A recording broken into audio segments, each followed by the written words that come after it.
Hi and welcome to another tutorial session. In today's video, I'll be showing you how to schedule a Teams meeting in Microsoft Outlook. This is a simple task and we'll head straight into the video in no time. But before then, ensure that your account is already properly created or you've already properly signed into your Microsoft Outlook account, which looks like this. Ensure that you type in your email address, phone number, or whatever other information that will be needed for you to get yourself properly signed in if you already have an account. Now, if you do not have an account, ensure you click on create an account and go through all of the process of creating your account. And when you're done, you'll be taken to a page that looks like this. So this is what your Microsoft Outlook page looks like. Now, to show you how to schedule a Teams meeting in Outlook, you want to head over to the option listed calendar at the left hand side of your PC. So just click on calendar. It will take you to this page.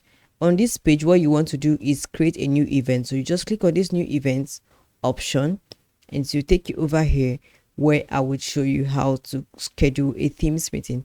To schedule a meeting for your team members, ensure that this toggle bar besides team meeting is properly turned on. So just click on that, turn it on, tag your meeting teams, all right, then invite attendees that you want to join this meeting.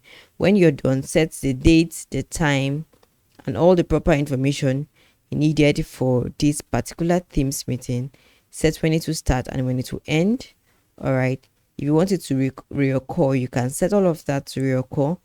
Or if you want to have an in-person invite, when you've done all of that, the most important thing is ensure that this toggle bar is turned on for your Teams meeting and then click on send, and that team meeting will be sent to the recipient that you added to the event. So you can see the event has been created.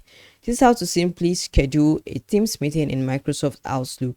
It is easy, simple, and straight to the point, and I hope that you've been able to schedule a meeting for your team members effectively. Thank you for watching this video. Until next time, bye for now.